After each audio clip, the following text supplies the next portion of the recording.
Bonjour. Bon, là, je ressens le besoin d'apporter quelques petites précisions par rapport à ce que j'ai dit dans la dernière vidéo, là, où je parle que, bon, ben, que on a tous de la peur, de la honte, et puis c'est lié au conditionnement par rapport au fait que ce qui est enregistré, même si on a de la peur et qu'on n'en tient pas compte, elle reste là pareil en tant que programme. Et je trouvais important aussi là de parler concrètement de mes propres conditionnements, étant donné que fumer est un conditionnement. Et j'ai cessé de fumer. J'ai cessé de fumer. Et même si, bon, je dors peut-être un peu moins bien, je n'ai pas, c'est la première fois que c'est quand même si facile, là. Les autres fois, c'était plus difficile que ça, peut-être, au fond, parce que moi, je suis persuadé là, que les symptômes du sevrage sont engendrés par des phénomènes psychosomatiques. Et dans les derniers mois, c'est certain là, que, disons là, que j'ai observé ça un peu et j'en suis venu à cette conclusion-là. Et on dirait que le fait d'en être venu à cette conclusion-là, justement, n'active pas le psychosomatisme. Donc, la honte. La honte est un programme qui est engendré par le conditionnement social, mais qui a une fonction, c'est-à-dire que si elle est sublimée au niveau là, de la formation du caractère, entre autres, elle peut devenir une volonté de s'apprécier et d'aller, comme par exemple, si j'étais quelqu'un de pétri de honte, je ne m'adonnerais pas là, à ce que je fais là en ce moment. Donc, oui, j'ai honte, j'ai de la honte, mais si je vibrais à la honte, je n'en parlerais pas, probablement, là. Ou je ne pourrais pas, ou je ne pourrais pas le faire objectivement. Donc, si on regarde ça de cette façon-là, c'est très différent. Car fumer est un programme qui est engendré par un conditionnement, mais l'envie de fumer est une illusion. C'est quelque chose qui n'existe pas. C'est simplement que ce qui est enregistré, que le programme est encore là. Puis là, on tombe dans un niveau, dans un état de fébrilité qui est lié au fait que le programme réclame d'être activé.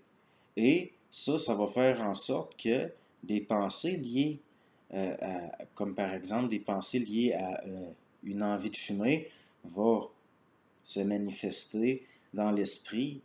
Mais il ne faut pas s'identifier à ces pensées-là, entre guillemets, parce que, entre parenthèses plutôt, parce que l'envie de fumer, c'est quelque chose qui n'existe pas concrètement, à part dans l'esprit. Ce n'est pas le besoin de fumer est lié à un programme qui, lui, reste là, mais il s'agit de ne pas s'identifier à ce programme-là pour pas que, bon, et puis je trouvais important là, d'en parler. Et puis si je pouvais en même temps, là, par rapport à moi, si je parle et que je fais ça, que je m'adonne à cette démarche-là, comme je l'ai dit, c'est pour me voir aller et intégrer là, en temps réel, au niveau d'une observation en temps réel. Donc j'ai quand même là, cessé de fumer et je suis très surpris. Je suis très surpris que je n'ai pas là, autant de symptômes de manque que les premières fois où j'ai arrêté de fumer. C'est certain là, qu'il y a une fébrilité, il y a une surcharge au niveau nerveux d'énergie, si on peut dire, qui fait que je dors un peu moins. Mais à part ça, donc, et puis, un qui, je trouve, là, qui est quelqu'un que je trouve qui parle très bien de ces phénomènes-là, c'est Monsieur Sabourin. Monsieur Sabourin, que une chose que j'apprécie de Monsieur Sabourin, c'est qu'il est très, très terre à terre. Très, très terre à terre. C'est très carré. Pas carré au sens, là, que on pourrait dire, là, de quelque chose de doctrinal ou de très... Non, mais au sens où il est très, très terre à terre. Très terre à terre. Donc, je mettrai les liens, là, par rapport à quand il parle de la santé, par rapport à la programmation. Puis il en parle très bien et de l'écouter, ça m'a aidé là, à comprendre, par exemple, que la majeure partie là, des symptômes liés au sevrage, par exemple au tabac, j'ai fini par voir que c'est psychosomatique.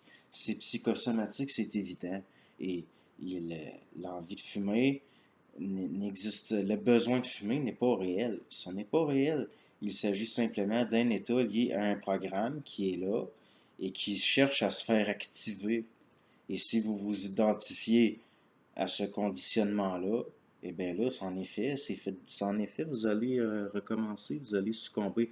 Donc, il est possible d'avoir de la honte, de la peur, du conditionnement. Ça ne peut pas être éliminé parce que ce qui est enregistré est enregistré. Ça va toujours être là. Mais il y a possibilité d'avoir de la peur et de ne pas en tenir compte. Il y a possibilité d'avoir de la honte et de la sublimer. Bon, je pense que c'est assez clair ce que je dis. Donc, bonne journée.